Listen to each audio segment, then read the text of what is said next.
새가족위원회가 정말 사람이 많네요. 네, 그만큼 하는 일이 많다는 얘기기도 할 텐데, 찬양 가셨던 것처럼 새가족위원회도 물이 바다 덮음 같이 날로 더 인원이 많아지기를, 그 인원이 모자랄 만큼 우리 교회 새가족들도 더 그렇게 더 많아지기를 소망합니다. 네.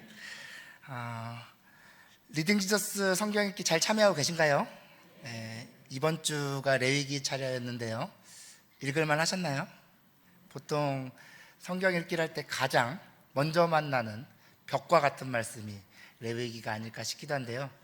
바꿔 말하면 정말 큰 산 하나 넘으셨으니까 앞으로는 좀 수월하게 더 즐거운 마음으로 함께 말씀을 읽어가도 되지 않을까 싶습니다. 이번 주 함께 읽으셨던 레위기 전체에서 가장 중요한 키워드를 하나 꼽으라면 뭐니 해도 제사를 꼽을 수가 있는데요. 실제로 방금 읽었던 본문을 포함해 1장에서 7장까지 전부가 이스라엘 백성들이 드려야 할 제사를 자세하게 소개하는 본문이고요. 이후에도 그런 제사를 진행할 제사장들, 그리고 반드시 제사를 드려야 하는 날로서의 절기들에 대한 내용이 반복해서 등장하기도 합니다. 심지어 이스라엘 백성들의 삶과 관련하여 거룩함을 이야기하는 말씀들 역시 그렇게 거룩함을 지켜야 하는 이유가 제사에 참여할 수 있는 조건과 관련된 것임을 생각하면 사실상 레위기 전체가 결국 제사에 관한 말씀이라 할 수 있기도 하죠. 이러한 이스라엘 백성들의 제사를 지금 우리 관점으로 볼 때 가장 가까운 것은 역시 예배라 할 수 있는데요. 물론 지금의 예배를 이스라엘 백성들의 제사와 완전히 동일하다 할 수는 없지만요, 하나님께서 제사와 관련해 주셨던 이 교훈들이 지금 우리의 예배를 두고 생각한다 해도 전혀 부족함은 없을 것입니다. 그래서 이 시간에는 레위기 말씀을 통해 우리가 드리는 예배와 관련하여 우리가 꼭 기억해야 할 것이 무엇인가를 함께 나누면서 그러한 가르침을 우리의 섬김, 봉사에까지 확장시켜 생각해 보려 하는데요.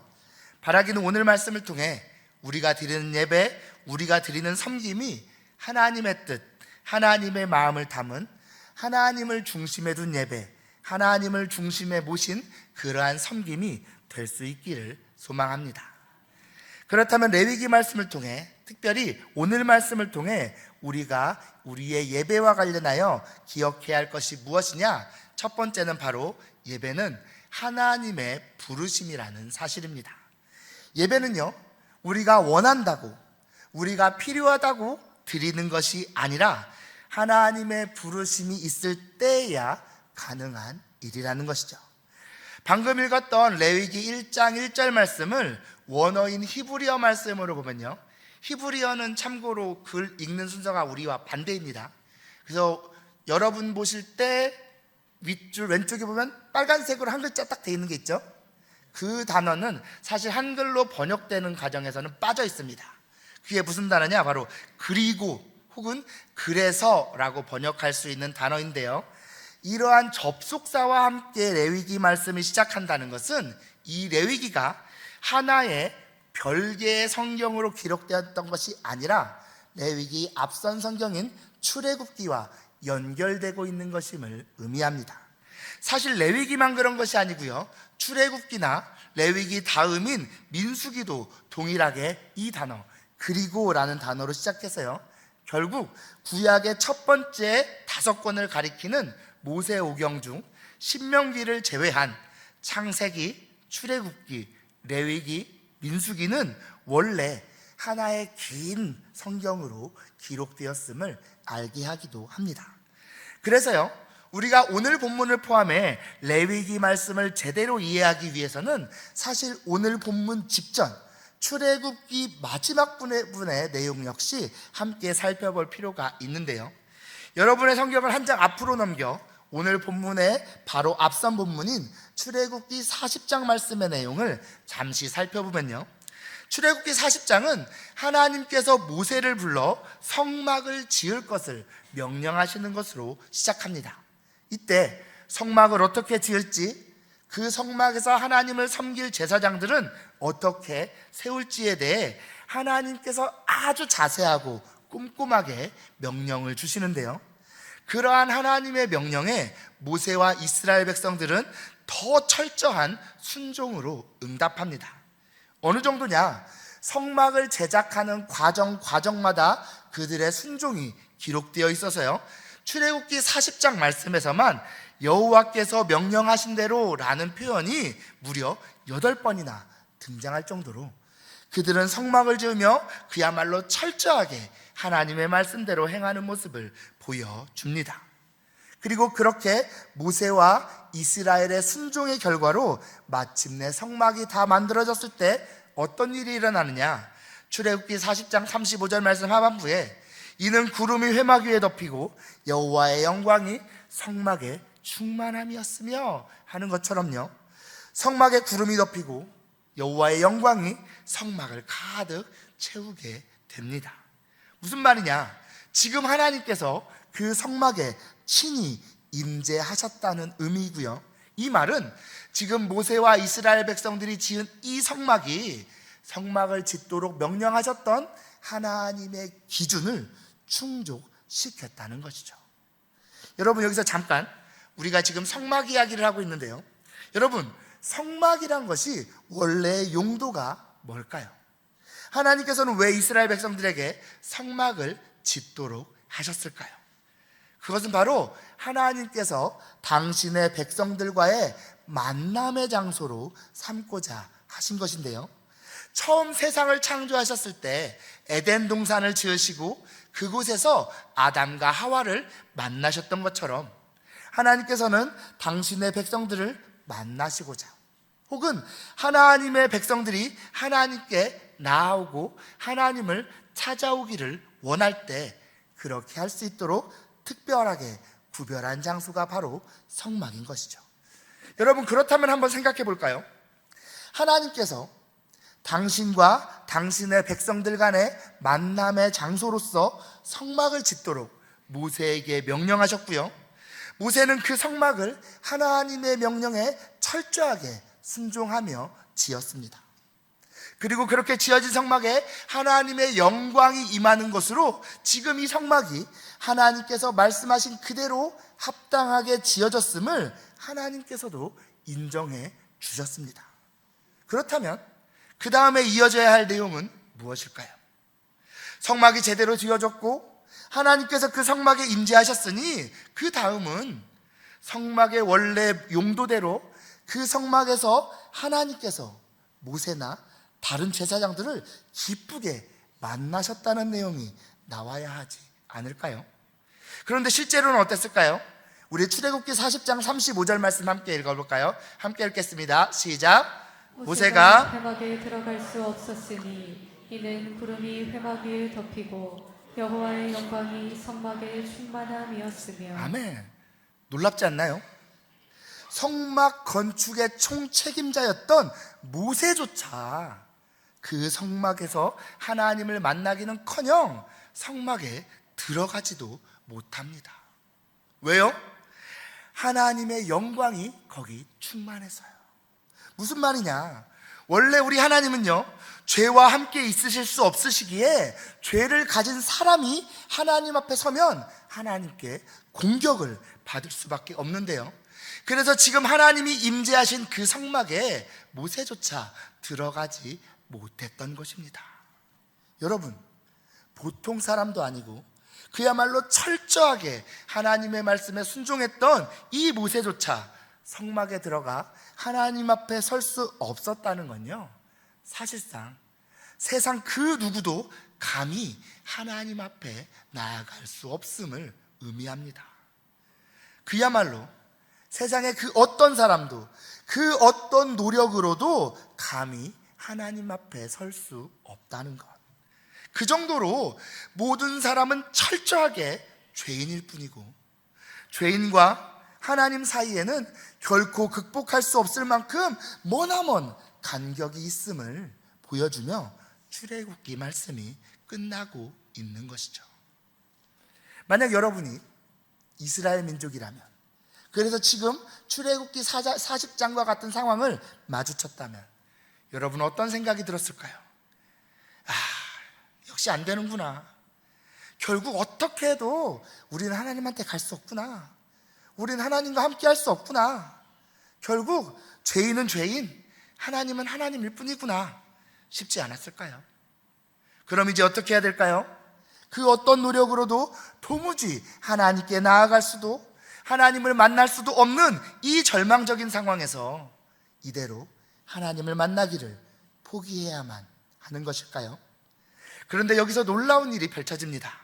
다시 한 장을 넘겨 오늘 본문으로 넘어오면요, 이런 절망적인 배경에서 오늘 말씀 레위기가 시작하는데요, 우리 레위기 1장 1절 말씀 함께 읽어볼까요? 시작. 여호와께서 성막에서 모세를 부르시고 그에게 말씀하여 이르시되. 아멘. 네, 사람으로서는 아무것도 할 수 없었던 그런 상황에서 하나님께서 길을 열어주셔서 모세와 만나시는데요, 어떻게 해요? 하나님께서 친히 모세를 불러주시는 것입니다. 사람으로서는 제 아무리 모세라 해도 감히 하나님께 나아갈 수 없었지만요, 하나님께서 먼저 불러주실 때 모세는 비로소 하나님께 나아갈 수 있었고요, 하나님의 말씀을 들을 수 있었던 것이죠. 여러분, 이처럼 레위기는요, 그 시작부터 하나님께 나아가지 못하는 사람을 하나님께서 친히 먼저 불러주심으로 그들과 만나시고 그들과의 관계를 다시금 회복시켜 주시는 하나님의 모습을 우리에게 보여줍니다. 오늘 본문을 포함해 사실상 모든 레위기 말씀은요, 그렇게 하나님께서 어떻게 당신의 백성을 먼저 부르시는지, 어떻게 하면 그들이 하나님께 나아갈 수 있는지 그 길을 가르쳐 주고 있고요, 하나님께서 당신의 백성들을 어떻게 초청하시는지, 어떤 은혜로 친히 당신과 그 백성 사이의 간격을 메꾸고 계신지를 우리에게 보여주고 있다는 것이죠. 사랑하는 성도 여러분, 저와 여러분은 모두가 감히 하나님 앞에 설 수 없고 그분께 나아갈 수 없는 죄인에 불과합니다. 지금 주일 오후 이 귀한 시간에 예배의 자리를 지키시는 분들이나 지금 이 자리에 안 계신 분들, 아니 아예 하나님을 알지도 못하는 그 누군가까지요, 그 점에 있어서는 사실 조금도 다를 바가 없습니다. 여러분이 아무리 어려서부터 교회를 다니셨든 지금껏 교회에서 어떤 봉사를, 어떤 섬김을 얼마만큼 하고 성경을 하루에 얼마나 읽고 하루에 몇 시간을 기도하고 얼마나 열심히 예배의 자리를 지키셨든 그러한 것들이 여러분을 하나님 앞에 나아가도 될 만큼 의롭게 만들어주지 못합니다. 우리의 그 어떤 열심도 순종도 우리가 하나님께 나아갈 충분한 자격을 만들어주지 못한다는 것입니다. 대신에요, 저와 여러분에게 하나님의 은혜가 임해서 하나님께서 먼저 우리를 당신에게로 불러주실 때 우리는 비로소 하나님께 나아갈 수 있는데요, 그 하나님께서 우리를 부르시고 우리를 의롭다 하실 때 우리는 비로소 그 하나님과 만나고 하나님의 말씀을 들을 수 있습니다. 지금 우리가 이렇게 모여서 하나님께 예배드릴 수 있는 것, 하나님의 말씀을 듣고 하나님을 찬양하고 하나님께 기도할 수 있는 것, 새가족위원회가 새가족위원회로 섬기고 참소망 찬양대가 참소망 찬양대로 섬기고, 아니 다른 모든 봉사도 당연히 마찬가지인데요, 그 모든 일들은 하나님께서 저와 여러분을 은혜로 먼저 불러주셨기에, 먼저 사랑으로 품어주셨기에 가능한 일이라는 것이죠. 이러한 사실을 기억하며 한 주간 읽으셨던 레위기 말씀을 통해, 아니 이후에 이어지는 모든 말씀을 통해 당신의 백성을 부르시고 당신과 만날 길을 열어주시는 우리 하나님의 은혜와 사랑을 계속해서 발견해 가시는 여러분들 되시기를 바랍니다. 더불어 드리는 모든 예배마다, 섬기시는 모든 봉사마다 우리를 부르시는 하나님의 사랑과 은혜를 풍성히 누리면서 끝까지 즐거운 마음으로, 감사하는 마음으로 맡겨진 자리를 섬기시는 여러분들 되시기를 소망합니다. 다음으로 우리가 오늘 말씀을 통해 기억해야 할 것은 바로 하나님께서 예배와 관련하여 예배자의 적극적인 참여를 요구하신다는 것인데요, 예배는 누군가가 하는 것을 그냥 지켜보는 것도, 정해진 시간, 정해진 자리를 지키다가 돌아가는 것도 아니고요, 예배하는 사람 자신이 자신의 전부를 직접 드리는 시간이어야 한다는 것이죠. 여러분, 우리가 구약 성경을 읽다 보면 하나님께 드리는 제사의 이야기를 자주 만나게 되는데요, 혹시 그 제사의 장면이 어땠을까를 한번 떠올려 보신 적이 있으신가요? 지금 한번 떠올려 보신다면 제사 하면 어떤 장면이 떠오르시나요? 우리는 보통 제사의 장면을요, 무당이 구슬하는 장면이나 예배 중 이렇게 여러분이 제 설교를 듣는 것과 같은 그러한 장면으로 쉽게 떠올리곤 합니다. 무슨 말이냐? 제사를 드리는 사람, 즉 제물을 바치는 사람은 그 모든 과정을 가만히 지켜보고 있고, 제사장이 주인공이 되어서 모든 순서를 주도해서 이끌어가는 모습을 떠올리곤 하는 것이죠.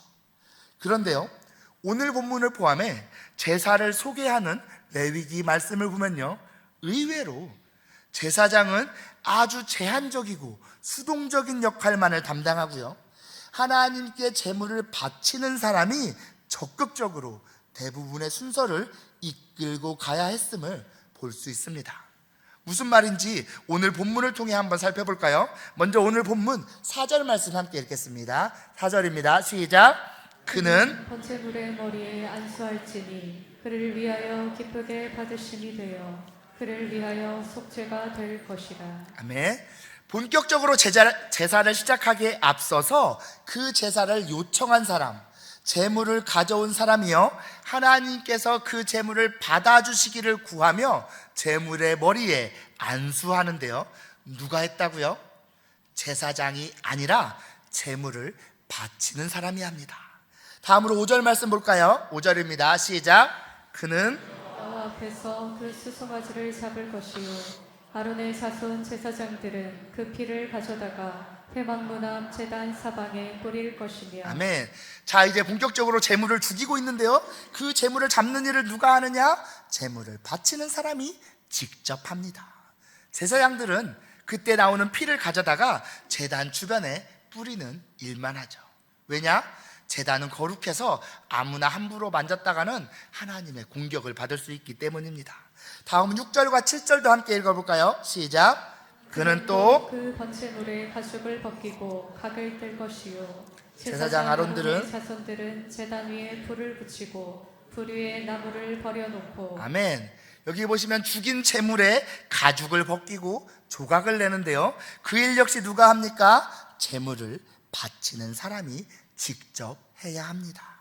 제사장 그 사이에 제단에 불을 붙이고 불 위에 나무를 까는, 이어지는 8절 말씀처럼 바치는 사람이 조각내 놓은 제물을 나무 위에 올려 놓는 일만 하죠. 마찬가지로 바치는 사람이 제단에 닿지 않도록 제단과 관련된 일만 제사장이 하고 있는 것입니다. 마지막으로 9절 말씀도 함께 읽어볼까요? 시작. 그 내장과 정강이를 물로 씻을 것이요 제사장은 그 전부를 제단 위에서 불살라 번제를 드릴지니 이는 화제라 여호와께 향기로운 냄새니라. 아멘. 한글 성경에는 이 9절 말씀의 주어가 직접적으로 등장하지는 않지만요, 히브리어 원어를 보면 내장과 정강이를 물로 씻는 일 역시 제물을 바치는 사람이 하는 것으로 나와 있습니다. 제사장은 씻은 것을 제단에 올리는 일만 하죠. 무슨 말입니까? 어떤 사람이 하나님께 제물을 바치고자 할 때요, 그 제물을 성막으로 끌고 와 제사장에게 넘기고 나면 할 일이 끝나서 그 뒤로는 제사장이 어떻게 하나, 이 제사를 하나님이 받으시나, 하나님께서 이 제사에 어떻게 반응하시나 그냥 지켜보기만 하는 것이 아니고요, 제물을 끌고 온 사람이 자기 손으로 제물의 머리에 안수하고 그 직접 제물을 죽여야 했고요, 제물의 가죽을 직접 벗기고 직접 조각 내야 했습니다. 제사장은 그제야 조각 내놓은 그 조각을 제단에 올리는 일만 할 뿐이죠. 그리고 제물이 된 짐승에서 나온 내장 같은 것에 지저분한 것을 물로 씻는 일 역시 제물을 바치는 사람이 직접 하고, 제사장은 그것을 또 제단에 올리기만 하는데요. 이처럼 제사의 순서 대부분을 사실상 제물을 바치는 사람이 직접 행하고요. 그렇게 다 해놓으면 제사장은 그것들을 제단에 올리는 정도의 역할만 담당하는 것이 레위기가 보여주는 제사의 특징이라는 것입니다. 사랑하는 성도 여러분, 이러한 말씀을 가지고 우리가 드리는 예배를 생각해 본다면 어떨까요? 예배는요, 교역자, 찬양팀이 준비해 놓은 것을 여러분이 관객으로 그저 바라보는 것이어서는 안 됩니다. 내가 예배에 빠지면 담당 교역자인 저 같은 사람들 혹은 다른 사람들한테 미안한 일일 수는 있어도, 내가 예배에 한번 빠지는 게 나와는 별 상관없는, 내가 없어도 얼마든지 예배는 진행될 수 있는, 그래서 상황에 따라서 얼마든지 그럴 수 있는 일로 여겨서는 안 됩니다. 왜요? 앞서 말씀드린 것처럼 예배는 우리가 드리고 싶다고 혹은 우리의 필요에 따라 드리는 것이 아니라 우리를 향한 하나님의 은혜로운 초청으로만 가능한 것인데요, 그 하나님께서 여러분을 예배로 부르시되 여러분이 적극적으로 예배 가운데 함께하도록, 여러분이 직접 여러분 자신을 하나님께 내어 드리도록 부르고 계시기 때문입니다. 예배만 그럴까요? 우리의 봉사, 우리의 섬김도 그렇죠. 우리가 새가족위원회로, 참소망 찬양대로 혹은 다른 일로 교회와 지체를 섬기는 일, 그건 역시 마찬가지로 하나님의 은혜로운 초청으로만 가능한데요, 그렇게 여러분을 부르신 우리 하나님은 여러분을 부르시되 여러분이 적극적으로 이 섬김 가운데 여러분 자신을 내어놓도록 부르십니다. 봉사는 특별한 재능을 가진 특별한 어떤 사람만 할 수 있는 일이 아니라 하나님께 나아가길 원하는 모든 성도가 마땅히 드려야 하는, 그것도 적극적으로 드려야 하는 일이라는 것이죠. 여러분, 저와 여러분이 이러한 하나님의 부르심을 믿는다면, 하나님께서 우리에게 이 봉사를 통해 우리 자신을 온전히 드리기를 원하신다는 것을 안다면요, 우리는 절대로 내가 지금 봉사는 하고 있지만 누구라도 내 기분을 상하게 하면, 나를 서운하게 하면, 내 뜻대로 되지 않으면 나 이거 안 해 라면서 우리의 이 봉사를 언제든 내 맘대로 들어왔다가 언제든 나갈 수 있는 일로 여길 수 있을까요? 혹은 보는 눈이 있으니까, 받은 직분이 있으니까 아무것도 안 할 수는 없어서 뭐라도 하긴 하지만 그냥 형식적으로 자리를 찾아다니며 눈도장만 찍고 그렇게 하는 둥 마는 둥 이 일들을 섬길 수 있을까요? 그럴 수는 없을 것입니다. 우리의 예배, 우리의 봉사가 나 자신 혹은 다른 누군가 사람의 기쁨만을 위한 것이어서도 안 되지만요, 나의 일부 혹은 나 아닌 다른 사람만 드리기를 원하는 시간이 되어서도 안 됩니다. 말 그대로 우리를 드리되 온전히 드리는 것, 나를 온전히 드려 하나님의 일에 동참하는 것이 되어야 하고요, 그렇게 나를 드리는 것이기에, 나를 온전히 전부 드리는 것이기에 내 상황, 내 기분에 따라 언제든 내 마음대로 할 수 있는 것으로 여길 것이 아니라 전적으로 하나님의 뜻을 따라 하나님의 마음으로 교회와 지체 앞에 하나님께 나를 내어 드리는 것이 되어야 하는 것입니다. 그렇게 할 때 비로소 우리의 섬김은 하나님 받으시기에 합당한, 우리 하나님을 기쁘시게 하는 진정한 섬김이 된다는 것이죠.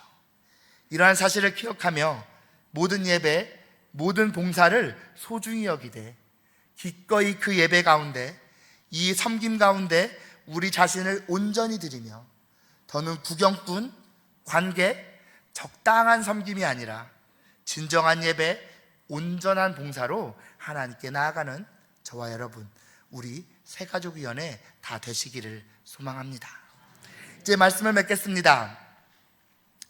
여러분이 지난 한 주간 읽으셨던 이 레위기 말씀은요, 그렇게 우리를 부르시고 우리를 만나길 원하시는 하나님의 마음이 가득 담겨 있습니다.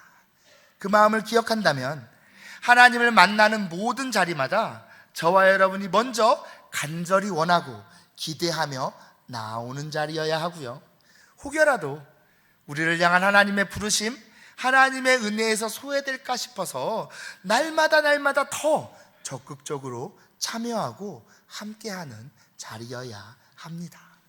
그렇게 할 때 우리의 예배, 우리의 봉사는 정말로 우리들 한 사람 한 사람이 하나님께 드려지는, 하나님을 만나는 시간이 되는 것이고요, 하나님께서 우리를 부르시고 우리에게 말씀하여 주시고 우리는 그 말씀을 받아 날로 새롭게 되어 우리를 하나님께 드리는 시간이 되는 것입니다. 이러한 사실을 기억하며 오늘도 그리고 이후에도 모든 예배를, 모든 봉사를 하나님의 은혜로운 초청에 대한 감사의 반응으로서 우리 자신을 전적으로 내어드리는 그러한 시간으로 삼는 저와 여러분, 우리 새가족위원회 다 되시기를 진심으로 소망합니다. 기도하시겠습니다.